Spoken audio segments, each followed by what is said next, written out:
Il y a des fois où on n'a pas le choix. Il faut aller creuser profondément dans un appareil de mesure, parce que c'est l'appareil lui-même qui est en trouble.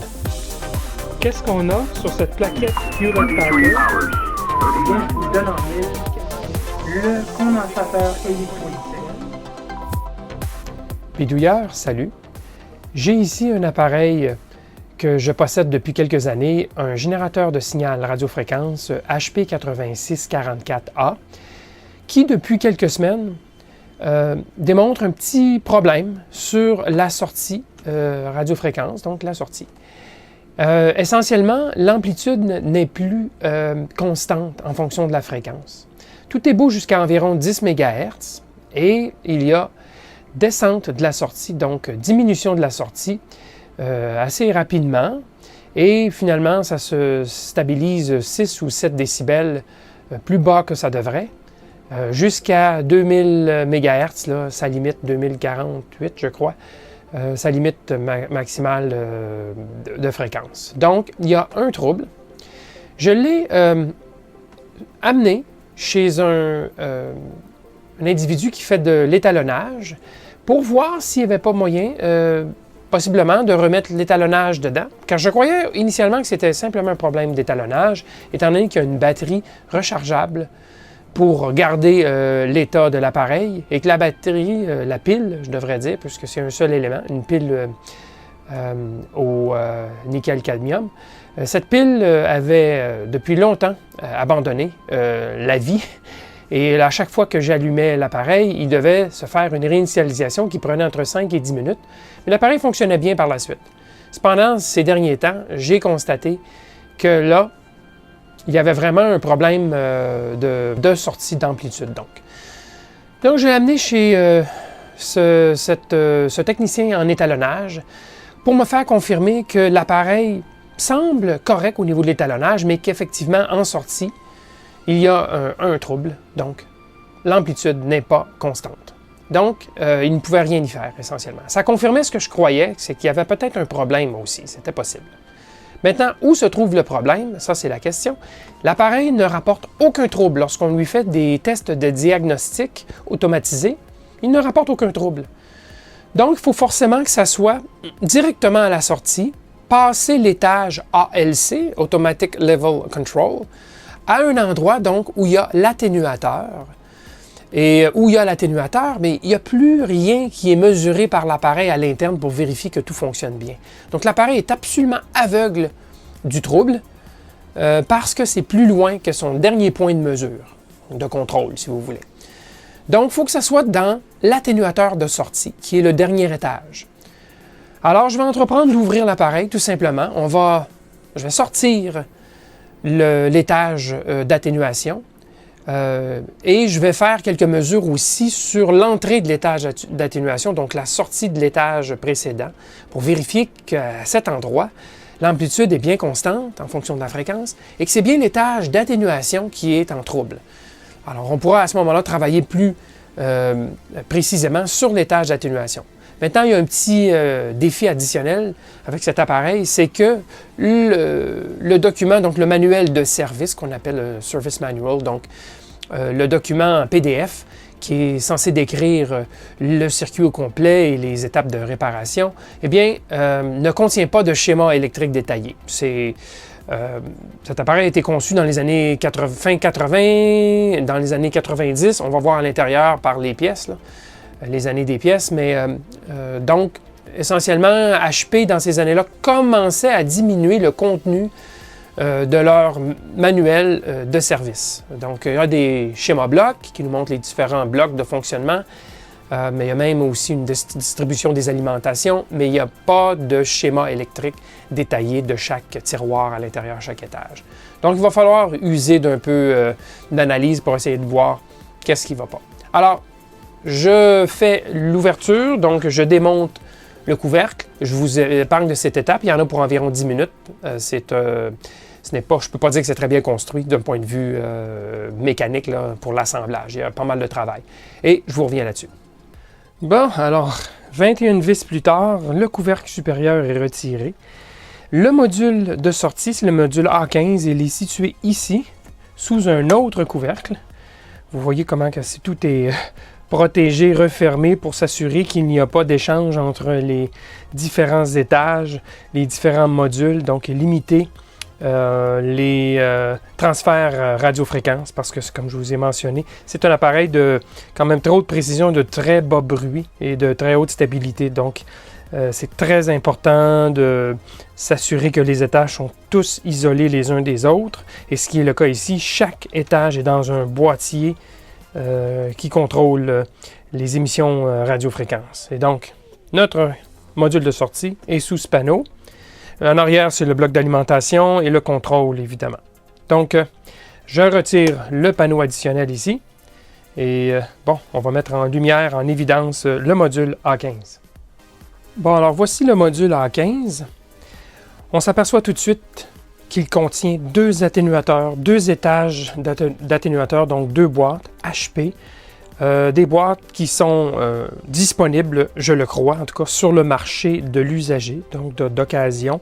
Si jamais un de ces deux atténuateurs variables était en trouble et que je ne pouvais pas le réparer, je pourrais définitivement tenter d'obtenir un même atténuateur pour remplacement. Donc, ça, c'est l'avantage. Ça ne semble pas être un atténuateur composé d'une plaquette de circuits imprimés et d'un paquet d'étages dans un boîtier scellé. C'est vraiment des atténuateurs mécaniques. Et donc, on va pouvoir travailler dessus ou dedans individuellement. Donc, si c'est effectivement l'étage d'atténuation. Donc, ici, on voit à l'arrière, il y a le premier câble coaxial semi-rigide qui pénètre dans le premier atténuateur et la sortie ici va sur la protection avant de se retrouver à l'avant du panneau pour la sortie de l'appareil. Donc, je vais mesurer ici, directement à l'entrée du premier atténuateur, pour vérifier si la puissance RF est constante en fonction de la fréquence. Si elle l'est, bon, c'est clair qu'il se passe quelque chose là-dedans. Alors, ça serait la première étape, facile à faire. Alors, j'ai déconnecté avec une clé SMA. J'ai déconnecté l'entrée dans l'atténuateur, donc, et j'y ai installé le petit voltmètre RF que j'avais démontré, j'avais expliqué dans la vidéo numéro 24. Donc, qui est bon jusqu'à au moins 1 GHz. Donc, on va être capable de vérifier quand même une bonne gamme de fréquences avec ce voltmètre RF. Et j'y ai connecté le multimètre qui est ici, juste à côté. Alors, je vais faire un balayage de fréquences. Et si, voyez-vous, là, je suis à 115 MHz. Voyez, l'affichage se stabilise à environ 900 millivolts. OK? Ou à peu près, là, plus ou moins. Là, je suis rendu à 67 MHz. Et je continue. 47 MHz. On voit que c'est toujours à peu près stabilisé à environ 900. 35 MHz. 119 MHz.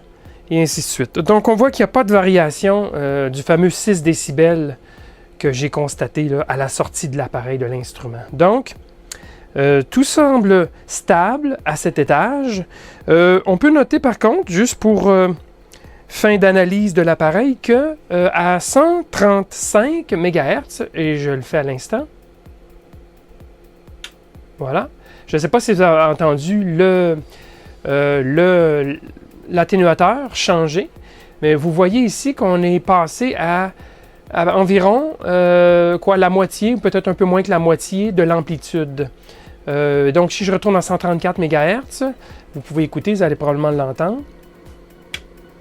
Et voilà. Et je vais repasser à 135. Alors, d'après moi, ce qui se produit, c'est que l'appareil doit changer son amplitude à 135 MHz, amplitude qui entre dans les atténuateurs, pour une raison ou pour une autre, une raison technique, là.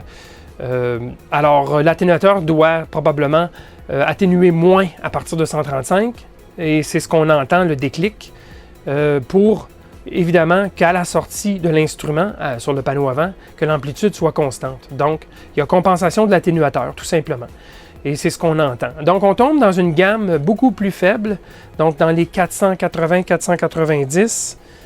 Voyez-vous, là, je suis à 180 MHz. Et on se maintient dans les 490, 500, 500 millivolts. Alors voilà, ce que je constate donc, c'est que ici, il ne semble pas y avoir de problème à l'entrée de l'atténuateur et le trouble doit visiblement se produire dans l'atténuateur même ou sur le contrôle de l'atténuateur. Donc, des signaux CC, des signaux de contrôle qui sont envoyés par le microcontrôleur, le microprocesseur de l'instrument pour changer les différentes atténuations. Et c'est probablement ce qui se produit ici, soit le contrôle, soit l'atténuateur lui-même, un des deux atténuateurs qui a un problème à l'intérieur. Alors, une chose qu'on pourrait faire, c'est injecter un signal RF aussi. C'est une autre chose qu'on pourrait faire si on avait voulu. On aurait pu prendre un autre générateur RF, injecter un signal RF ici et mesurer la sortie de l'instrument pour voir si c'est constant en fonction de la fréquence ou si, effectivement, il y a une variation en fonction de la fréquence. À ce moment-là, on aurait éliminé la variable puissance d'entrée dans l'atténuateur puisqu'on aurait eu un autre instrument auquel on fait confiance. Et puis, on aurait mesuré l'extérieur, donc le panneau avant. Ça, c'est une autre façon qu'on aurait pu faire. Alors, l'intérêt de cette vidéo, c'est bien sûr la démarche pour trouver le problème. Beaucoup plus que le simple fait de regarder dans l'instrument de mesure, d'accord? Alors, l'étape suivante qu'on peut faire, c'est reconnecter ici notre câble directement à l'entrée du premier atténuateur et venir se connecter ici, notre voltmètre RF, le déplacer ici à la sortie du premier atténuateur. Et là, on va pouvoir voir si le comportement est toujours le même qu'à l'entrée. Donc, le problème ne se situerait pas dans le premier atténuateur. À ce moment-là, on déplacerait notre voltmètre à la sortie du deuxième atténuateur. Et là, on est quasiment rendu sur la sortie de l'instrument de mesure. Donc, on verrait vraiment ici si le problème se produit. Et si soudainement il se produit à la sortie du deuxième, on dirait, c'est le deuxième atténuateur qui est défectueux. Si c'est toujours bon ici, il reste un dernier bloc et c'est la protection de l'entrée, de la sortie de l'appareil. Il y a ce qu'on appelle Reverse Power Protection, donc protection contre l'insertion d'une puissance en retour dans la sortie du générateur. Par exemple, si on branchait un émetteur et qu'on passe en mode émission sur l'émetteur, on enverrait du RF dans l'atténuateur et on pourrait le faire sauter. Donc, il y a un petit bloc de protection qui est le dernier étage avant la sortie totale, la sortie de l'appareil. Alors, à ce moment-là, ça pourrait être peut-être ce bloc-là qui est défectueux. Alors là, on va commencer ici. Je vais déplacer le voltmètre RF à la sortie du premier atténuateur et on va vérifier le résultat. Pour la prochaine étape, plutôt que d'utiliser à nouveau le voltmètre RF, je voulais vous montrer qu'on pouvait s'en servir pour faire du déverminage. À ce stade-ci, je vais connecter un vrai voltmètre RF commercial qui va me donner une sortie en dBm. Donc, c'est facile à vérifier en fonction de la fréquence, aucun calcul, il nous l'affiche à l'écran. Alors, présentement, je suis à 134 MHz et on voit bien une sortie de plus 10 dBm. Et donc, clairement, le deuxième atténuateur doit généralement, j'ai l'impression, en tout cas parce que l'instrument présentement est ajusté à 0 dBm de sortie et on mesure plus 10 dBm. Donc, il est clair que l'atténuateur suivant doit être à 10 dBm d'atténuation pour ramener ça à 0 dBm à la sortie. 10 moins 10, on tombe à 0. Alors, présentement, on a plus 10. Si je passe à 136, on entend le clic. Et on tombe à 0 dBm sur la sortie. Et si je monte en fréquence, beaucoup, voyez-vous, 329, on est toujours à 0. Je continue. 488, toujours à 0. On continue. 687, toujours à 0. Et ainsi de suite, jusqu'à 2000 MHz. Là, je suis à 1400. Et on a quoi? Eh bien, on a tout près de 0. Donc, c'est clair, au vu de ceci, que le premier étage d'atténuation fonctionne très bien. C'est probablement le deuxième étage. Alors, pour s'en convaincre, je vais reconnecter le lien entre les deux, mais avec un autre type de câble coaxial, plutôt que le câble coaxial original, comme ceci. Des fois que ce serait celui-ci qui est défectueux. Alors, je vais utiliser un câble normal et je vais me brancher à la sortie de l'appareil, comme d'habitude, la sortie normale, pour voir si il y a toujours cette atténuation. Alors, s'il y a toujours cette atténuation, c'est clair que ça va être soit l'atténuateur et soit sinon le câblage suivant. Alors, j'ai remplacé le lien original, celui-ci, par un câble coaxial de courte dimension, SMA bien sûr, et ce que je lis à la sortie, moins 7,9 dBm, donc la sortie du générateur de signal. Donc le problème est toujours présent, et on sait que le problème ne se situe pas dans cette partie ici du circuit, donc le premier atténuateur, mais bien possiblement dans le deuxième ou ce qui suit. Je vais donc déplacer mon voltmètre RF à la sortie du deuxième atténuateur ici, voir si le problème est là ou n'est pas là. Si le problème ne se présente pas, c'est donc que le problème est après le deuxième atténuateur. Très intéressant.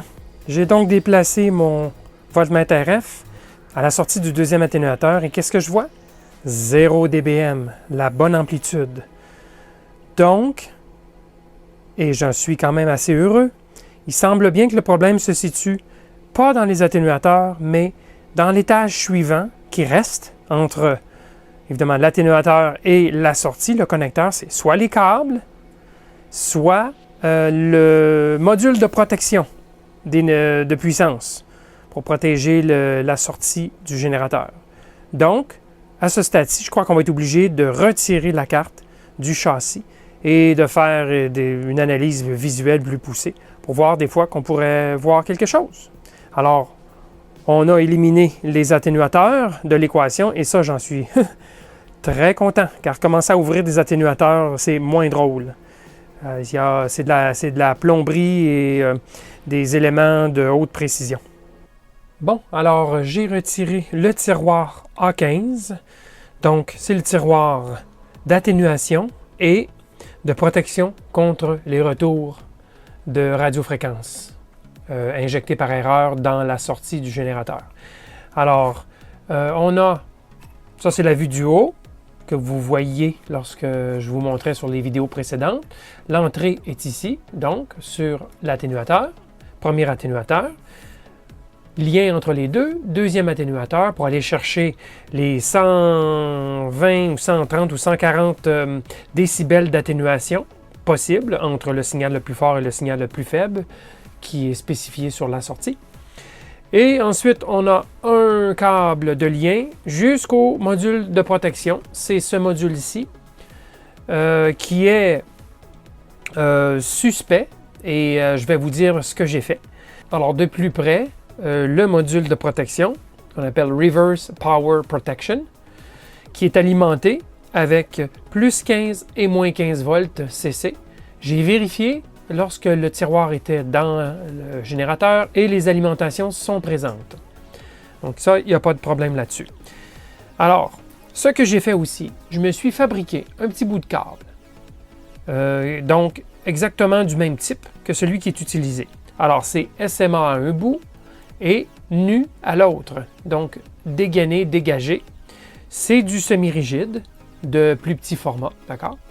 Et c'est de cette façon-ci qu'on insère le semi-rigide dans le trou ici, qui est fait pour recevoir du semi-rigide nu directement. Et ensuite, on sert avec la clé dynamométrique pour connecteur SMA, que j'avais d'ailleurs protégé avec du ruban gommé, ici, pour être certain de ne pas faire de court-circuit si le générateur était sous alimentation. Donc voilà, on serre ça et puis ça m'a permis de vérifier que ce n'était pas le câble qui est sur le générateur parce que j'obtiens le même résultat, c'est-à-dire une atténuation de plus de 6 décibels à la sortie ici du module de protection avec ce câble aussi. Donc, ici, il n'y a pas de problème. Ben, à la sortie de l'atténuateur, en tout cas, il n'y en a pas. J'ai bougé le câble ici, je l'ai défait, je l'ai refait. Et je n'ai pas vu de différence, j'avais toujours une sortie atténuée par 6 décibels.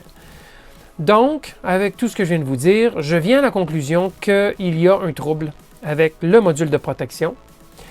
Et cependant, c'est un module qui est complètement scellé. Vous allez peut-être voir le boîtier ici. C'est soudé, scellé. Donc, c'est impossible de l'ouvrir pour y faire une maintenance, une réparation ou quoi que ce soit. J'ai le numéro cependant, mais avec un appareil qui date de 25 ans, ça va être à peu près impossible de trouver un remplacement. Donc, je peux quand même faire des recherches à long terme. Peut-être qu'un de ces 4, je trouverai un module de remplacement. Mais pour l'instant, la solution, ça sera de simplement enlever ce module. Donc, prendre un connecteur SMA, un câble SMA plus long, le connecter ici en haut et l'envoyer directement dans le bas et sauter par-dessus ça tout simplement. Et l'envoyer à la sortie du générateur. Donc, il y aura un gain un petit peu plus, ou si vous voulez, une alimentation un peu plus élevée si on saute ce module, parce que certainement qu'il y a des pertes d'insertion dans ce module. Alors, la sortie sera légèrement plus élevée par quelques dixièmes de décibels, je présume, que ça aurait été normalement, mais au moins j'aurai restitué mon générateur de signal à son plein fonctionnement. Je ne l'ai pas mentionné, mais le module de protection fonctionne de la façon suivante.